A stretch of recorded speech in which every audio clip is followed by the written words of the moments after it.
Tu as du mal à motiver ton ado à faire ses devoirs ou à s'investir dans ses études? Tu as peut-être tout essayé, les encouragements, les menaces, les privations, mais rien ne semble fonctionner. Alors, que faire? Bonjour, c'est Philippe de GérerMonAdo.fr et je suis là pour te donner les meilleurs conseils pour que ton ado réussisse à passer ce cap de l'adolescence. Dans cette vidéo, je vais te partager 6 astuces efficaces pour aider ton ado à retrouver la motivation scolaire. Ces techniques ont fait leurs preuves et avec un peu de patience, elles peuvent vraiment faire la différence. Et reste bien jusqu'à la fin car je vais te partager une histoire personnelle qui montre qu'il est possible de transformer une situation scolaire difficile. Pourquoi les ados manquent-ils de motivation scolaire? Le premier point, c'est la pression et peur de l'échec. Beaucoup d'ados perdent leur motivation parce qu'ils se sentent submergés. La peur de l'échec peut les paralyser au point de ne plus vouloir essayer. Je me souviens d'un moment où mon fils avait un projet à rendre, il n'arrêtait pas de procrastiner. Et je pensais qu'il était simplement paresseux. Mais quand je lui ai demandé pourquoi, il m'a avoué qu'il avait peur que son travail ne soit pas assez bon. Ça m'a ouvert les yeux sur la pression qu'ils peuvent se mettre. La deuxième chose, c'est le manque de lien entre les études et l'avenir. Les ados ont souvent du mal à voir comment leurs études vont les aider dans la vraie vie. Et bien souvent, peut-être que ton ado te l'a dit, mais à quoi ça sert? À quoi ça sert l'école? Si leur passion c'est la musique ou les jeux vidéo, ils peuvent avoir du mal à comprendre pourquoi ils doivent se concentrer sur les mathématiques. Tu peux lui dire « Je comprends que tu trouves ça inutile, mais chaque compétence que tu apprends peut t'ouvrir des portes, même dans ta passion. » Il faut vraiment leur expliquer que rien n'est perdu. Tout se transforme, donc il faut apprendre.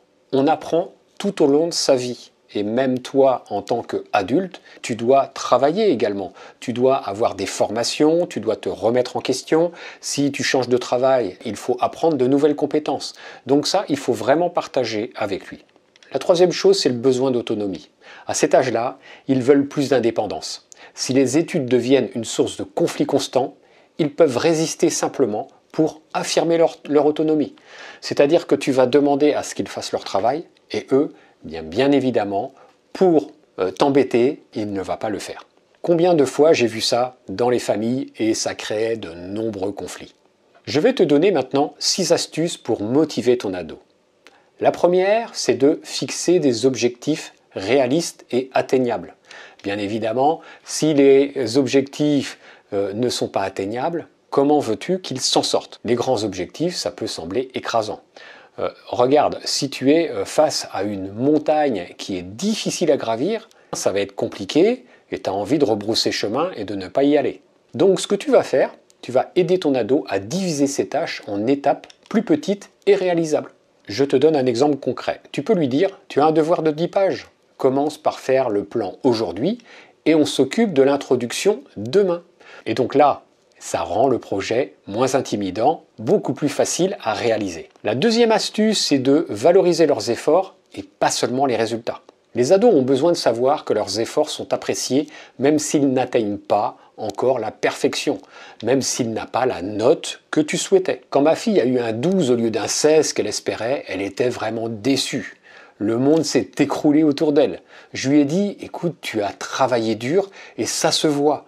Ce 12, ça montre déjà une belle progression. Elle a été surprise que je lui dise ça, mais ça l'a motivée à continuer. La troisième astuce, il faut rendre l'apprentissage ludique. Il faut associer les études, alors quand c'est possible, bien évidemment, il faut associer les études à des activités amusantes ou interactives. Les quiz en ligne, les vidéos éducatives ou même des jeux, si ton ado a du mal avec l'histoire, tu peux lui proposer « et si on faisait un quiz ensemble pour voir ce que tu as retenu ?» Ça transforme une corvée en un moment agréable. La quatrième astuce, c'est de leur montrer qu'il y a un lien entre leurs études et leur passion. Si ton ado aime la musique, explique-lui comment les mathématiques sont utilisées pour composer. S'il adore les jeux vidéo, montre comment la physique ou l'informatique entrent en jeu.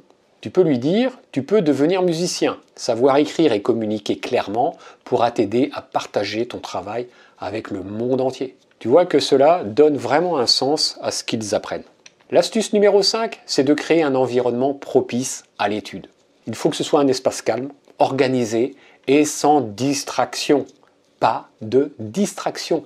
Et ça va faire une énorme différence. Assure-toi que son bureau est bien éclairé, qu'il est débarrassé de tout ce qui pourrait le distraire. Tu pourrais lui dire, et si on réorganisait ton espace pour que tu te sentes plus à l'aise pour travailler? Tu vois que cela, eh bien, ça montre que tu es prêt à l'aider. L'astuce numéro 6, c'est de les laisser participer aux décisions.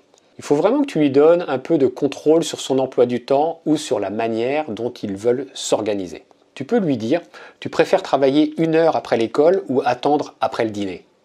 Tu vois que ça lui donne un sentiment de responsabilité. Il y a quelques années, mon fils traversait une période où il avait complètement perdu sa motivation scolaire. Je me souviens avoir essayé de lui imposer des horaires, mais ça ne faisait qu'aggraver la situation.